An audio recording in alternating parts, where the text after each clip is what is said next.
मी आले गावाला आणि गावाला आल्यानंतर गावातल्या शेतातली भाजी नाही खाल्ली मग काय खाल्ली। हा आहे मोहरीचा पाला आणि हा पाल्याची भाजी आज मी तुम्हाला दाखवणार आहे गावाकडे कशी करतात। तर ही व्यवस्थित चिरून घेऊन त्याच्यानंतर आपण तिला स्वच्छ धुवून पाण्यामध्ये त्याला शिजवून घेणार आहोत आणि हे एक 5 मिनिटं शिजवून याच्यासाठी घ्यायचं कारण की त्याची पानं जी असतात ते जरा शिजण्यासाठी जड असतं, मीन्स लवकर शिजत नाही। आणि हे शिजवून घेतल्यानंतर हे बघा व्यवस्थित त्याला पिळून घ्यायचं आहे, त्याच्यातलं सगळं पाणी काढून टाकून त्याच्यानंतर या भाजीला फोडणी दिली जाते जी की भाजी लगेचच होते।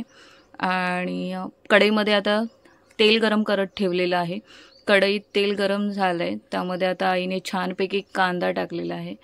कांदा व्यवस्थित परतवून घ्यायचा जेणेकरून त्याचा थोडा कच्चेपणा जाईल आणि कांदा परतवून झाल्यानंतर त्याच्यामध्ये आपण हिरवी चटणी घालणार आहोत, जी की हिरवी चटणी जी आहे ती कोथिंबीर, मिरची, लसूण, अद्रक हे बनवली जाते। आणि आता ही पेस्ट ही व्यवस्थित आपल्याला परतून घ्यायची आहे याच्यामध्ये आणि ही व्यवस्थित परतून झाली की आपल्याला याच्यामध्ये ॲड करायचं आहे मीठ, चवीनुसार मीठ टाकल्यानंतर पुन्हा एकदा व्यवस्थित आपण परतून घेऊन याच्यामध्ये आता डायरेक्ट आपण टाकणार आहोत शिजवून घेतलेला मोहरीचा पाला आणि इथे पूर्ण पाला घालून झाल्यावर त्याच्यानंतर आपण व्यवस्थित परतवून घेणार आहोत। खरं तर ही भाजी 2 मिनिटात होते कारण की आपण आधीच ही शिजवून घेतलेली आहे।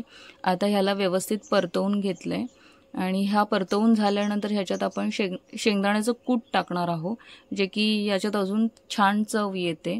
आणि हा बघा व्यवस्थित परतवून झालेला आहे। आता परतवून झाल्यानंतर मी जसं तुम्हाला म्हटलं आपण याच्यामध्ये टाकणार आहोत शेंगदाण्याचं एक जाडसर वाटलेलं कूट आणि तेही व्यवस्थित टाकून झालं की आपण हिला पुन्हा परतवून घेणार आहोत आणि परतवून झाल्यानंतर 2 मिनिट आपल्याला लो मीडियम आचवर आपल्याला याला व्यवस्थित परतवून घ्यायचं आहे।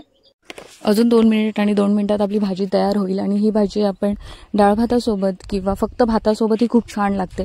तर आज मी हिला तांदळाच्या भाकरीसोबत खाणार आहे आणि बघा भाजी तयार आहे आणि मी आता हिच्यावर ताव मारणार आहे। तोपर्यंत तुम्ही माझ्या चॅनलला सबस्क्राईब करा, लाईक करा, शेअर करा, कॉमेंट करा आणि तुमचं प्रेम माझ्यावर असंच राहू द्या। सो मी खाते, बाय।